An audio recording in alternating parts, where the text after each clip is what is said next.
Hi, and welcome to Productive Hallucinations. Today we'll be meeting with two young blood designers of NBBJ's corporate and commercial studio, both of whom are thought leaders in digital architecture in general and virtual/augmented reality in specific. As you might know, NBBJ does incredible work for Amazon, Microsoft, Google, Tencent, Samsung, the Gates Foundation, as well as countless healthcare systems and academic institutions worldwide. Culturally, my assessment of NBBJ is that if a performance-focused architecture firm and a state-of-the-art technology company were to have a kid, that would be NBBJ.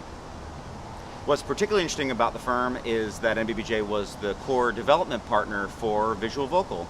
So their insights and ideation helped to inform what features would be useful for a robust VR communication and collaboration platform. And as such, they were also the first to deploy the technology on a wide array of projects worldwide.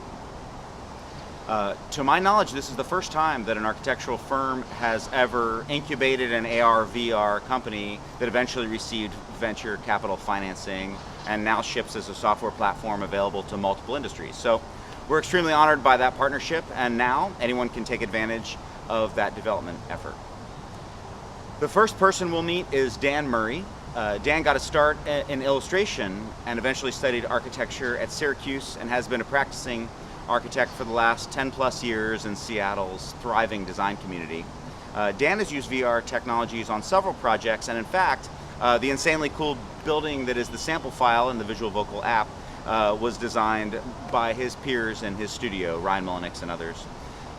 Next, you'll meet Dan Anthony, a brilliant design technologist with a depth of experience in computational design, sensor networks for post-occupancy analysis, and of course AR and VR. So it'll be a great conversation. And if you like what you see, we'd love for you to subscribe to our channel. Enjoy.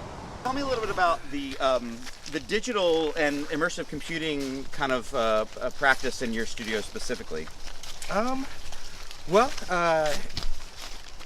We've done a lot with design computation, as you kind of mentioned, working in research and really kind of using that to evaluate the efficiency and sort of the kind of help in the really conceptual stages of our design as well. Yes.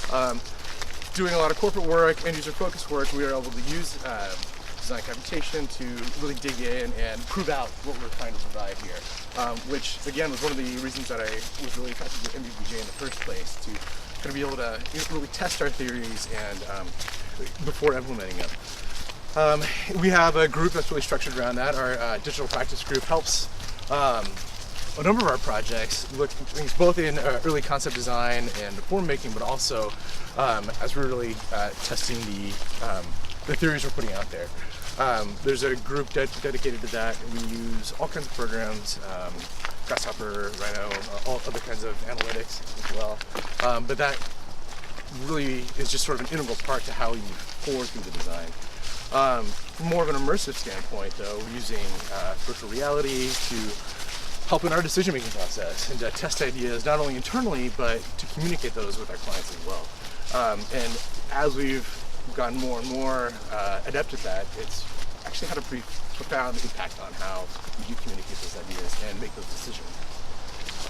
Are there is there a team of individual digital professionals in your studio, or a specific individual digital professional that specializes in this? Yeah, so the whole digital team is they do have people that reside in each studio. Actually, Dan Anthony is ours, and he's fantastic. He has been working with us on for about actually the same amount of time as I have. We joined about within a week of each other. Dan Anthony's amazing. He's his depth of experience in this domain is Did I hear my name? Yeah. What are the chances of you being here, guys? That's amazing. Welcome. Glad you're here. Here in the woods. Thanks for joining us. Want to go for a walk in the woods with us? Absolutely. Yeah, totally. Awesome.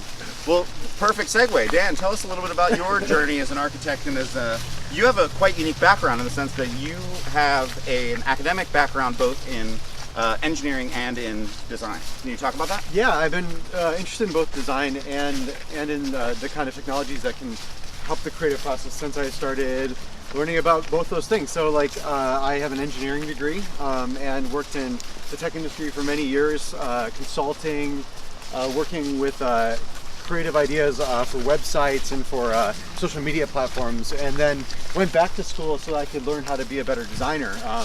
Took studios, ended up designing buildings, and I was lucky enough to land at NBBJ where I could do both those things. Meeting, can you talk a little bit about sort of, not just the experience, I mean, certainly talk about the experience of staging the content and getting into VR, but I really want to hear about the impact to the client conversation and a little bit about the kind of human dimensions of that as well. Yeah, well, getting it into the, just to real briefly touch on it, getting it into the content was really easy. I mean, we're using enough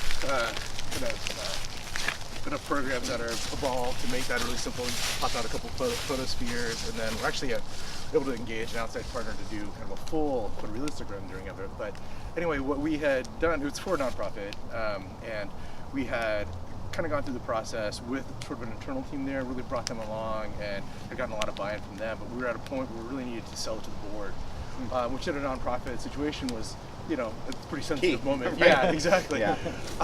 So yeah, we had that meeting. It's actually bold and impressive that you chose to like employ VR tech in that high stakes setting, you know, sort of the most high stakes of your client meetings. So that's cool. Well, we had done it. It was well, I mean, we used VB. It was super easy to get it in there. And actually, we did the whole bit in the meeting where we did the chirp on the phone, and everybody brought it up, and kind of that alone, I think, kind of blew everybody. Yeah. They were sort of like, you know, really easy sell. But anyway, but it was amazing to actually be in that meeting, not only with the team that we had kind of developed it with, for them to see it sort of realized in this virtual environment, but then to watch their faces as their constituents and their board members really got to experience it for the first time. And it was really powerful to see that immersion and then their acceptance and understanding of what we've been working on for the last year. Yes, and human scale is also key. Yeah. Like just sometimes you can see, you know, project on drawings and models, but actually seeing it at human scale is a very Right. thing. It was a literacy thing. Yeah. So I want to shift gears a little bit and sort of peek forward into a crystal ball of, you know, because the two of you in particular are kind of are kind of on the leading edge of these this tapestry of tools and technologies, and so I would ask you both. You know, you're on the precipice of on the forefront of the latest tools that I'm aware of across not just visual vocal, but you're using a pretty broad, you know, kind of biodiversity of digital tools, technologies, computational methods, IoT. So you have a pretty good lens on, if you factor this forward by a decade or two, what is the job of an architect going to be like? And so I'd love to hear, you know, maybe Dan, you can start with talking a little bit about, you know, what will it be like to be an architect, you know, 10 years and 15 years and 20 years from now, you know, sort of just talk a little bit about that. Yeah, so for me, the idea is not just that it's like sometime in the future, but that there's this, that we can aim for an idealized version of what an architect wants to be. And all along, I think our group's been really interested in supporting the designers to do their best work. And I think things like this immersive VR is one way of projecting that design skill forward. And so when I think about it, I want to hope for the kind of work that I think all our designers would want to do.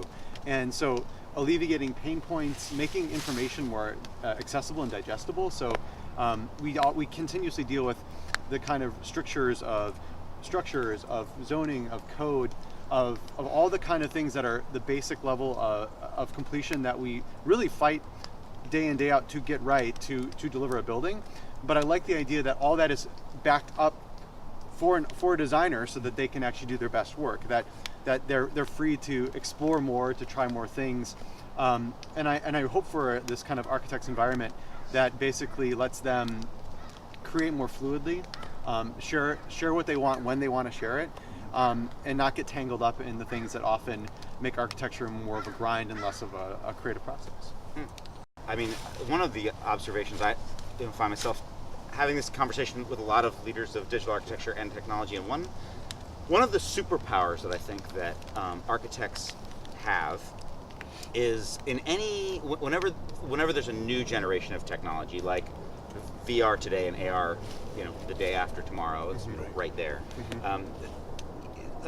There's all the hardcore software engineering effort that needs to be done to build something robust. And even on that domain, a lot of times I sort of remind people that oftentimes the most complex parts of that are not the VR thing itself, but it's all the stuff around VR, right? It's like the cloud systems and the UI for staging, and, you know, making all that buttery smooth makes the actual VR experience that much better. But there's this other dimension, orthogonal dimension, which is designers and architects are so good at defining the constraints of a product, the constraints of a workflow, and the constraints of a specific design exercise. You know, that, to your point, like, you have the best AI in the world, but if you don't know what questions to ask, it doesn't do much good, you know. So I think that's, so that's actually a good segue for one question I'd like to ask. You know, two young rising stars inside the walls of a world-class international architecture firm.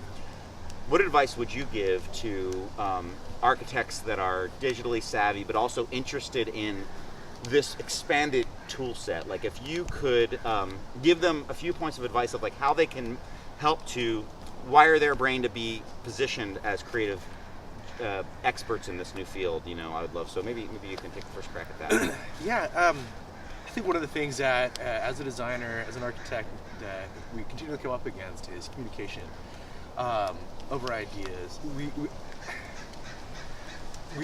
I think that our thought process and design process sometimes seems so esoteric and removed from typical ways of communicating or thinking that it can sometimes be challenging to share those ideas or build some understanding. Knowing that that's unlikely to change because of how the design brain is wired, embracing something like immersive technology, like virtual reality or augmented reality early, is only going to help you overcome that hurdle. That's something you're going to continually come up against. And quite honestly, it's so accessible right now. Yes. It's so easy to get into. It's just at your fingertips. Yeah. So I have a friend who has a great sound, but he's like, you know what's the best way to teach someone how to use chopsticks? You set a bowl of delicious food in front of them with no, they just like, you just say like, eat this thing, go, and they're like, they just figured out, and you know what, they like, now all of a sudden, by the end of that meal, they know how to use chopsticks. They know how to use chopsticks. So that's actually, I 1,000% agree with you. Number one, it is as much about communication as rendering or visualization. Like, that is, in my opinion, secondary to thinking about how to tell stories using this new set of tools. And the second thing is, dive in. Just start doing it. Like, just don't worry about like learning the whole thing. Just start experimenting. It's key. That was a key tenet of our platform, was trying to make sure that it was all about low floor, high ceiling. And if I had to choose between those, I'd probably push the floor down than push the ceiling up. Like, you really want people to be able to get on and get going, and then give them plenty of headroom to grow. So, do you want to provide some words of advice? I totally agree with Dan, and I think for me, the idea of communication is about communicating how you work and how you want to work. Right. Don't accept anybody else's process, but find a way of using the process as a way to get to the thing you want to make. And in that, I think my only advice is build your own tools. Like, disassemble the techniques that somebody is handing you, and think about which parts are important. Like, repeat processes. Like, try out like making your own software that does something for you, or try to break apart how things work so that you understand how they work better, so you build them. Because I think the modern architect is not just a maker of objects, but a maker of methods to get to those objects. So learn to code, just understand how drawings work, and put them all together in whatever way you want, but share them often, and explain to people how you're going to do your work, because that process is going to be changing, and you want to be the one who invents the new process, not accepts the old one. Right. Dig it. Look, it's an incredibly exciting time in this domain. It's an incredibly exciting time to be a technologist, but I think it's a really exciting time to be an architect, in the sense that there's the tool chain is changing more rapidly. Probably the next 10 years promise to be more interesting than the last 10 years, and the last 10 years were pretty interesting, right? Yeah. So it's an incredibly exciting time. Well, thank you both so much for joining. I've enjoyed working with you during the visual local deployment over the last few months, and it's been really exciting for me to be able to sit down with you and kind of understand a little bit about your philosophy and your methods. So appreciate your time. And it's good to get out of the office. What can I say? Yeah, I know. There's worse places to be on a beautiful fall day than here. So awesome. We'll see you next episode.